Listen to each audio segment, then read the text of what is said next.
You're watching ManUtd VanCam. This is VanCam, this is VanCam you waited for.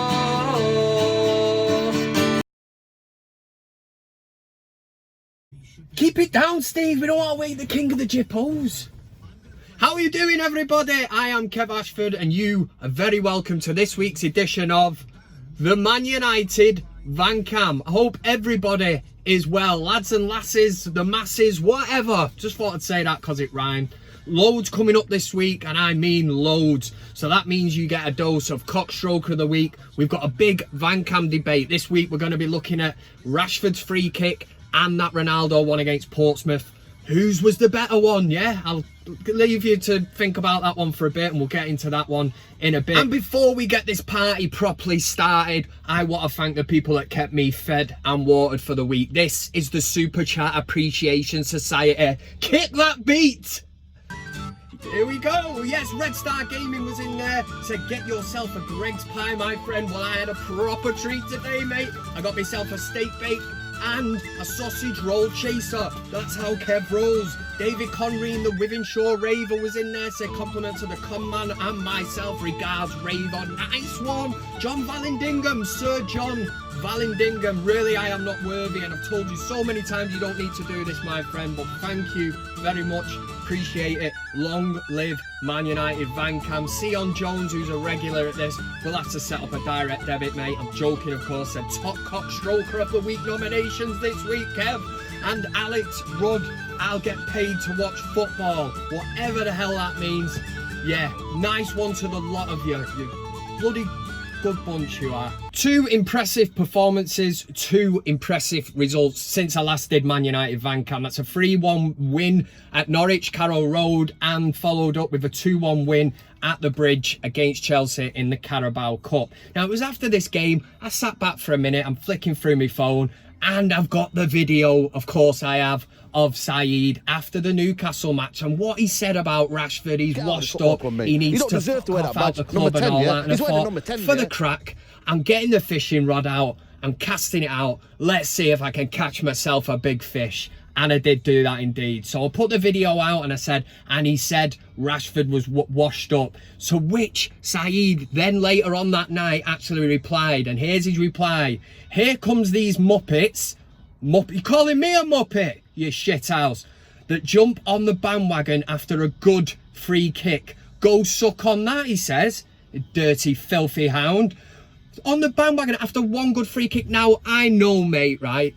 Marcus Rashford has taken 739 free kicks this season, and that is the first one that's probably, well, it's the first one that's hit the target. But what an absolute beauty, right? I've always stuck by Rashford. I've always maintained he's not an out-and-out striker. He needs help. Now he's got Martial up there. That's helping out. But back to this anyway. I did reply. Of course I'm going to hit back. I'm not just going to sit there and let somebody say suck on that and call me a muppet.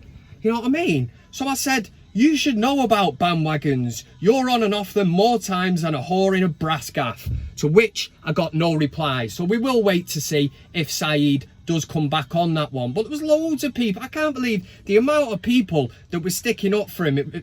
It's shameful, man. It really does make me lose my faith in ManUtd as a supporter. KB MUFC said, he goes to every fucking game, you idiot. So what?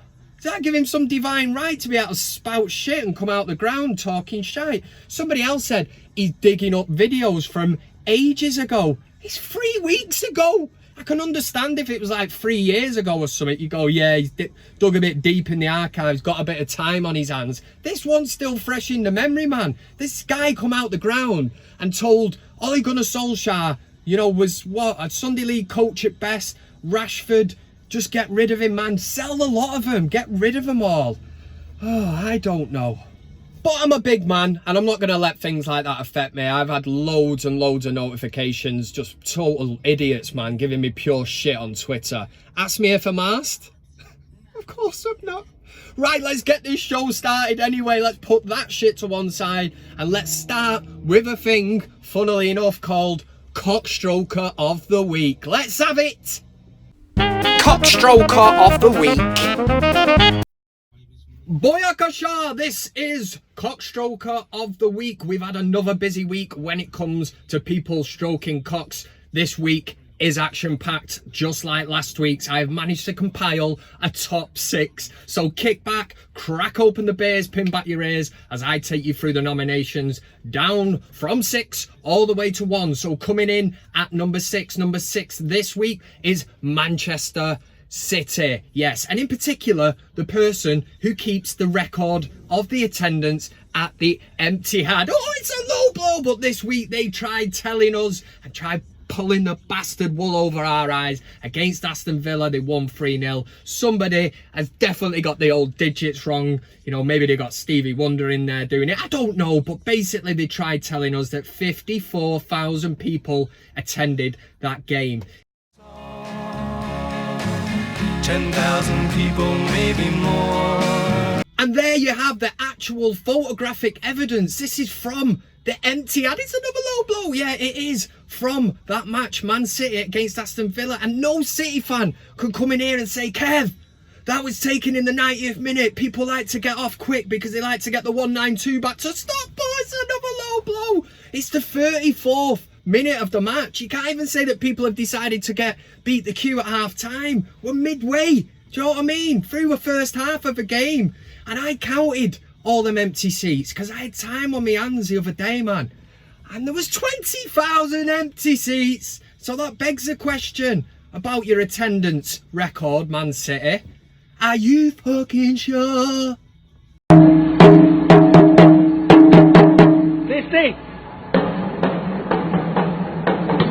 Number 5 this week is the former Klopp stroker of the week. Yes, it is that Scouse bellend. It's Jurgen Klopp. Last week on last week's VanCam, I pointed out the fact that Jurgen Klopp finds it very hard to praise any team that takes points off Liverpool. Yeah, he's kind of one-eyed, yeah, when it gets like that. But he's very quick to praise teams that he beats because it's easy to do, isn't it?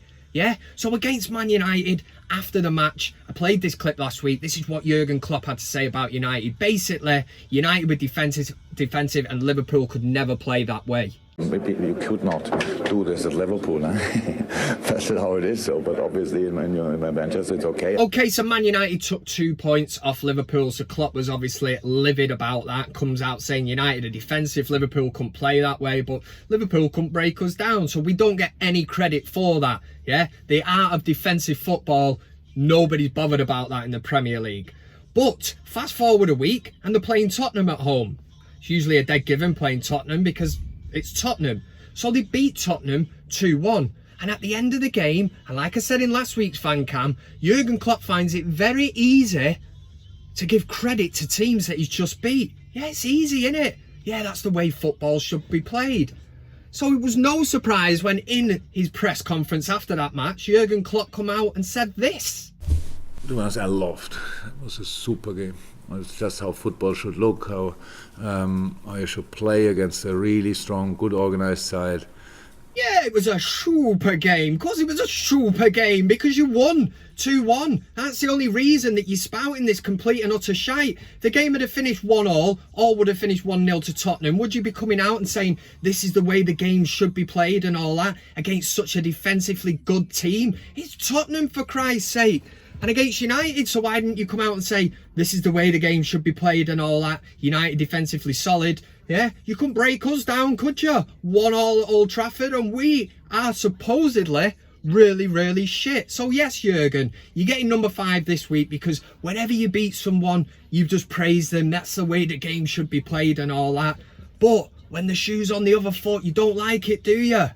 Tit. Number 4 this week, and for the first time ever, we've got an actual CockStroker in CockStroker of the week. I know you're probably thinking this doesn't make any sense at all, but the clip should come up now, and it's a Cardiff player during Cardiff's game, just in behind Neil Warnock. You will see somebody basically stroking the cock. Yes, don't know really what to say about this one, but I think the players, the teammate on the bench that sort of looks round and goes, I think that tells you all you need to know.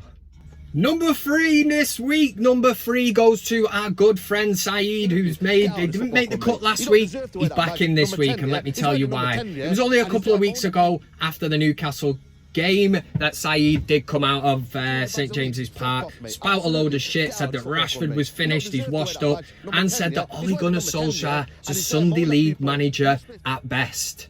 And you United fans saying this guy's a legend and all that, yeah, fuck that, mate. He's a Sunday League coach at best, yeah, and that's that, mate. So then, after the 3-1 win at Norwich City, he's back on the United stand. And fair play to Flex. Flex is trying to get it out of him. You can tell he's probably saying, wait a minute, a couple of weeks ago, didn't you say Rashford's washed up? You know, Ole Gunnar Solskjaer, Sunday League manager at best. Saeed basically just forget about it. United have just won. I'm on the gravy train, man. I'm back on the bandwagon. What? Hold on, what? I'm buzzing, man. Hold on, I mean, Ollie's doing his thing, innit? Like, you know what I mean? Listen, mate, forget all the Ollie out and all that. I'm joking. Yeah, not interested. Didn't even want to talk about it. Just wanted to enjoy the moment. Modern day football fans fear. For that reason, he's in there at number 3. Well done, mate.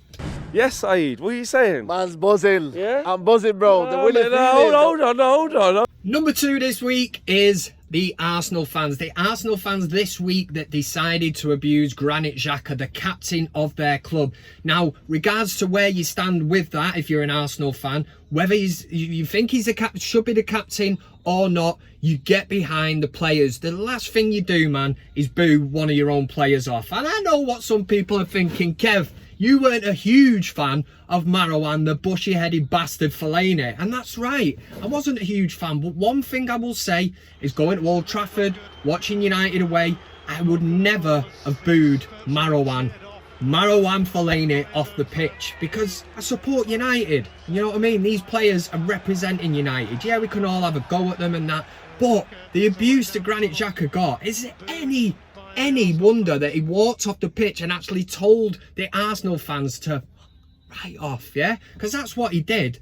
Another look at some of Xhaka's Instagram posts, Twitter posts show that he gets absolute dog's abuse from Arsenal fans on a constant basis. So at the end of the day, you know what I mean? If you're going to antagonise him that much, you're going to get a reaction. And that's exactly what you got. And this is the same week that their star striker, Aubameyang,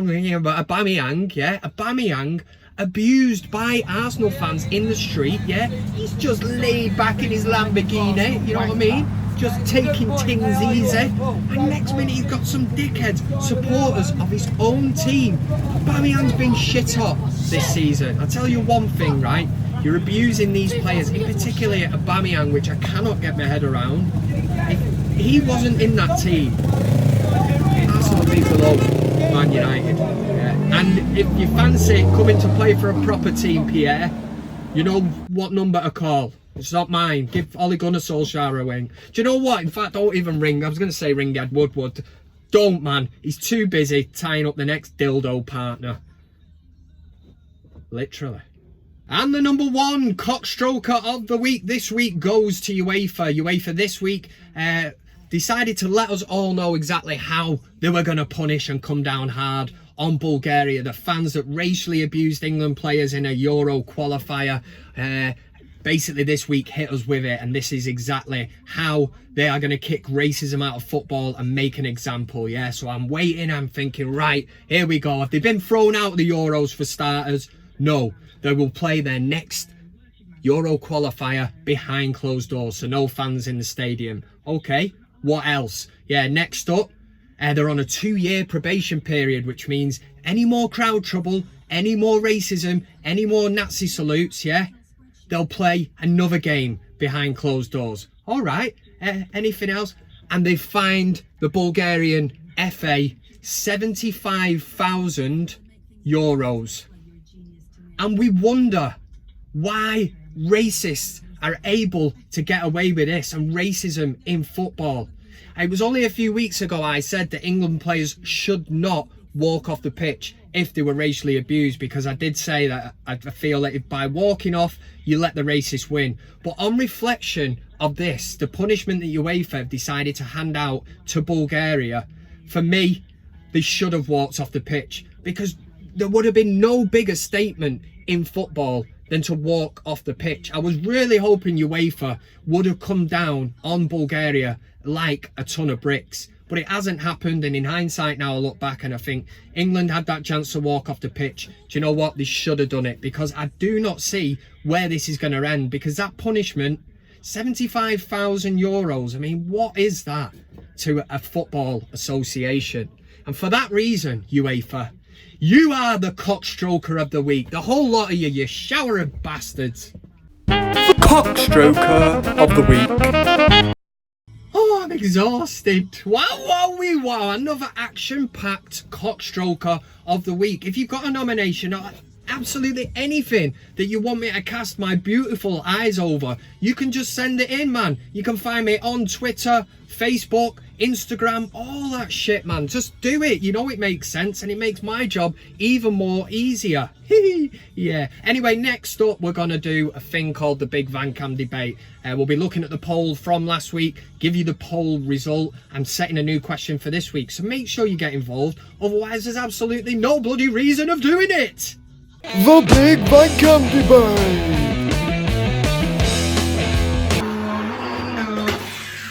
How are we doing, everyone? This is the Big VanCam Debate from the bath. Yeah, it is bath cam. That's how we are rolling for the minute. Now and again, I like to get the fire engine out, play with a few toys in the bath and all that. Do you know what I mean? I'm still young at heart. A bit like Michael Jackson in that sense, except I'm not a nonce.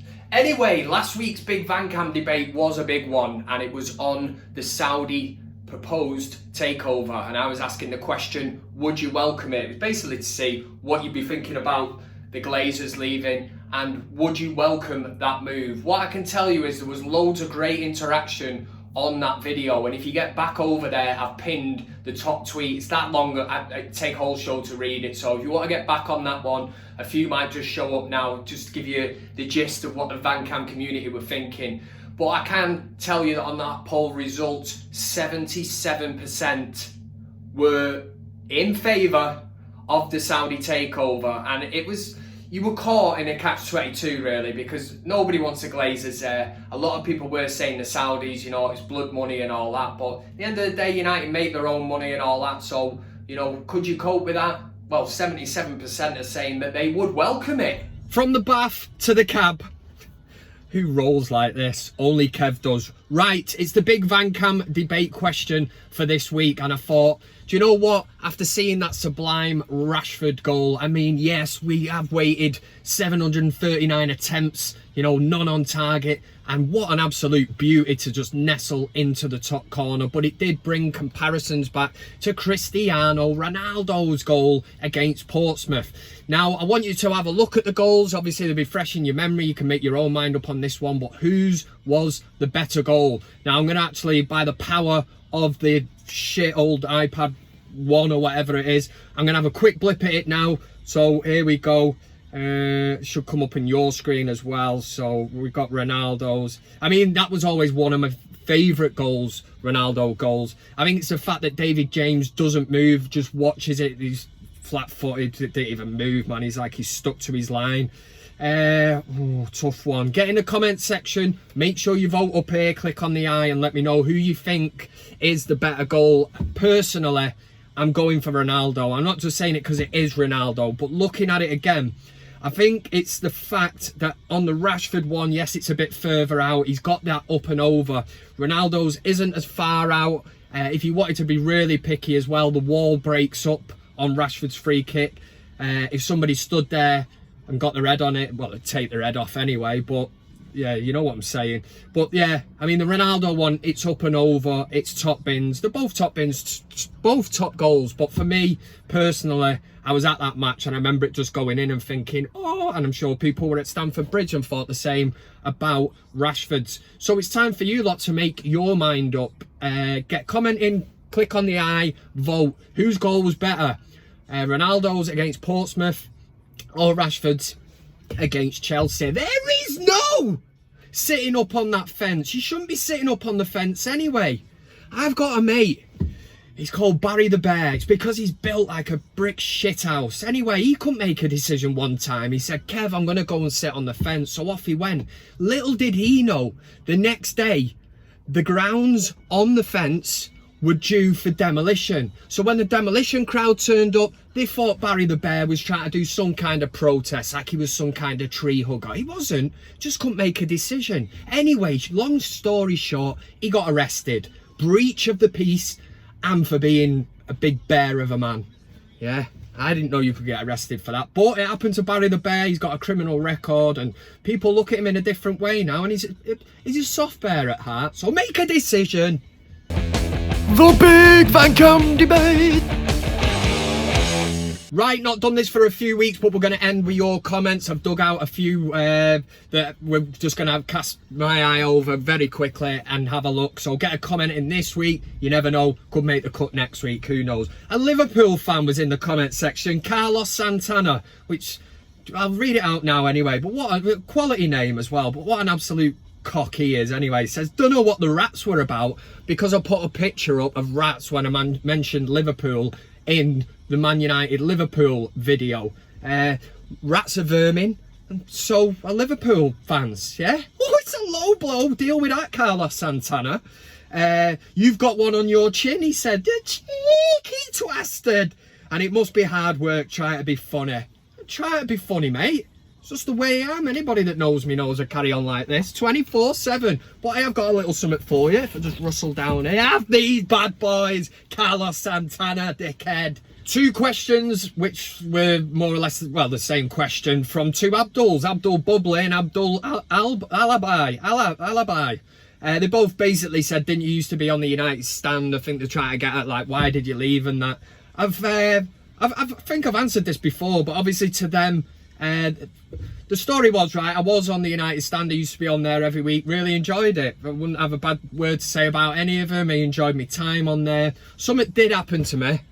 I was attacked at work, and not to do with being on the United stand. Held at knife point, basically had my collarbone broken, shit beat out me and all that. They were trying to get some money off me. They didn't get it, so that's why I got the shit kicked out of me. I was in hospital. I was in bed for about 3 months, and then obviously Mark invited me back onto the United stand. I went back in, and I did notice that it was changing slightly and stuff. And then we just sort of parted ways. That's all that happened. At the time, I couldn't commit to doing as much as they wanted me to do, videos, etc. and all that. So, yeah, that's what happened. That's a true story. Old Trafford for life. I think this is a new subscriber. Said, Kev, I'm hooked, mate. I'm 53 years old, man, and I'm loving this VanCam. I bloody love our club, and I'm telling you, you're helping me to keep perspective. Funny as fuck. Thanks very much for watching, as I always say.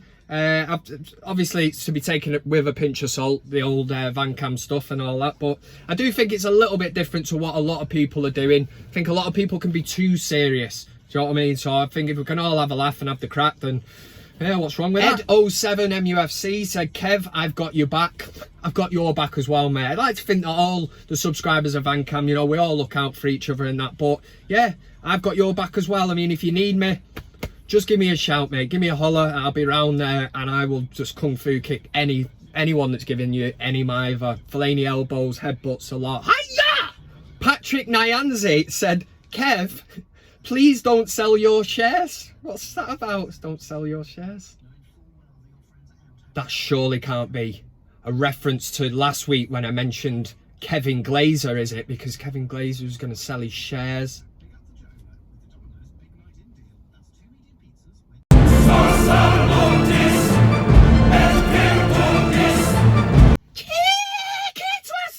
I said last week I didn't like the look of Kevin Glazer. I said he looks like a nonce. He's definitely on the old register. He's had to be there and register. How dare you? Yes, we share the same first name. I said Kevin is a shit name anyway. I'm gutted about this. Absolutely devoed, man. That must be the worst lookalike we have ever had on VanCam. So Patrick, fair play for that. But at the same time, I'd say it every time somebody hits me with one of these. How does that look like me? Where's he gone? Kevin bastard Glazer. Honestly, someone is going to get attacked later on tonight. I don't even know what that means. Okay, that is the end of the show. Another VanCam done and dusted, but we have to end on a very sad note this week. I had a message from Ploy Regal Swan who private messaged me on the Facebook page, basically said, "Hi Kev, my partner Peter Webb is your fan and sadly he passed away last week with a coronary artery disease. Do you remember him? He usually comments on your posts." Fresh in the mind, I definitely remember Peter used to always be in the Facebook comments. In fact, I dug out his last one. This was from 3 weeks ago, which he said, "Bang on Kev about Saeed, another United stander talking utter bollocks. Most seem to now as rants get clicks." She went on to say, "Thank you very much, Kev. We've been together." Sorry, I'm choking up here, man. "We've been together for 6 years and very, very close. We live in Thailand and about to get married next month and hope to move back to the UK together. Both of us suffered from depression and anxiety. I sorted everything out here on my own as regards to his death. In December, I'll be flying to the UK and bringing his ashes back home. And with his family, we'll send him off at Old Trafford where he belongs." I've got a picture I'm going to put up. It has choked me up, this, because obviously it's the first time that anybody's got in touch. I can't imagine what you're going through. I mean, even to get in touch with me, I obviously asked and said, "Is it all right if I read it out?" Which she said, "That's fine." I've got a picture through, which she sent through to me, which I'll use at the end of this video. She said, and ended it with saying she's looking forward to watching VanCam this evening, and she'll be watching it with her son. So what I would like to say, Peter, so I want to dedicate today's show, obviously, to Ploy, Peter and Peter's son. I cannot imagine what you are going through. And I think at times like this, you have so many questions and you don't seem to get answers. What I would say is, as long as you've got a strong family around you, strong family bond, at least you can all pull together. But I want to end the show by saying, wherever you are in the world, whatever time of day you're watching it at, get a drink. Basically just raise it in the air and say to Peter, one of the good guys, somebody who I definitely remember from the comment section, was in there every week commenting, really good comments, insightful. It's just so sad that we've lost somebody. And yeah, I mean, it's very, very rare that I'm lost for words, but I just want to say thanks for getting in touch. So we won't be ending VanCam the usual way, the sing song, the hard hat, come on United, whatever. All I want you to do, raise a glass and say to Peter, thanks very much. Thanks very much for watching. There